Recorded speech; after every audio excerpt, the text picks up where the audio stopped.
যে গাছগুলো ফল দেবে, যে গাছগুলো মানুষ এবং পশু পাখি বা পাখিদেরকে বাঁচতে সাহায্য করবে, সেই গাছগুলো নিয়ে কিন্তু আমরা আজকে এখানে এসেছি।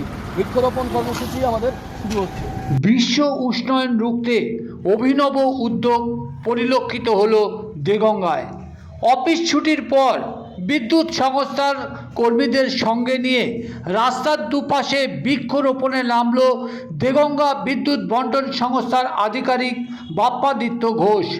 সোমবার বিকেলে এমনই ছবি ধরা পড়ল বারাসাত টাকি রোডের দেগঙ্গা কালিয়ানি বিল সংলগ্ন রাস্তার দুপাশে।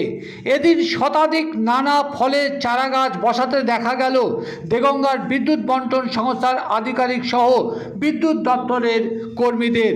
খামখেয়ালিপানা আবহাওয়া, নেই সময়ে বৃষ্টি, বাতাসে আর্দ্রতা বৃদ্ধিতে হারিয়ে গেছে বাংলার ঋতুচক্র।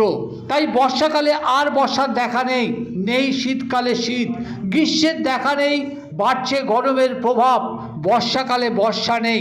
বিশ্ব উষ্ণায়ন রুখতে বিদ্যুৎ দপ্তরের আধিকারিক এই বৃক্ষরোপণের উদ্যোগকে সাধুবাদ জানালো নজরে দেগঙ্গা পেজ। বিদ্যুৎ দপ্তরের এই বৃক্ষরোপণের সচেতনতা বাড়াতে ঠিক কী আবেদন রাখলেন ওই আধিকারিক? অফিস আওয়ার্সের পরে দেগঙ্গা ইলেকট্রিক সাপ্লাই WBSETCL এর তরফ থেকে আমরা অফিসে সবাই এসেছি এখানে বৃক্ষরোপণ কর্মসূচি। গ্লোবাল ওয়ার্মিং বা বিশ্ব উষ্ণায়ন যেভাবে বাড়তে চলেছে এবং বেড়ে চলেছে, আগামী দিনে প্রাকৃতিক ভারসাম্য রক্ষা করতে আমাদের একটাই উপায়, অন্তত প্রত্যেকে অন্তত 5টা করে বছরে গাছ লাগান।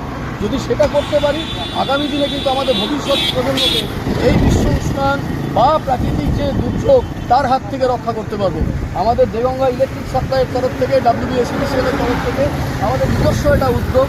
আমাদের অফিসের তরফ থেকে অফিস আওয়ার্সের পরে আমরা এই যে টাকি রোড দেখছেন, এই টাকি রোডে বৃক্ষরোপণ কর্মসূচি। গ্লোবাল ওয়ার্মিং বা বিশ্ব উষ্ণায়ন যেভাবে বাড়তে চলেছে এবং বেড়ে চলেছে, আগামী দিনে প্রাকৃতিক ভারসাম্য রক্ষা করতে আমাদের একটাই উপায়, অন্তত প্রত্যেকে অন্তত 5টা করে বছরে গাছ লাগান। যদি সেটা করতে পারি, আগামী দিনে কিন্তু আমাদের ভবিষ্যৎ প্রজন্মকে এই বিশ্ব উষ্ণায়ন বা প্রাকৃতিক যে দুর্যোগ তার হাত থেকে রক্ষা করতে পারবো। আমাদের দেগঙ্গা ইলেকট্রিক সাপ্লাইয়ের তরফ থেকে, WBSETCL আমাদের নিজস্ব একটা উদ্যোগ।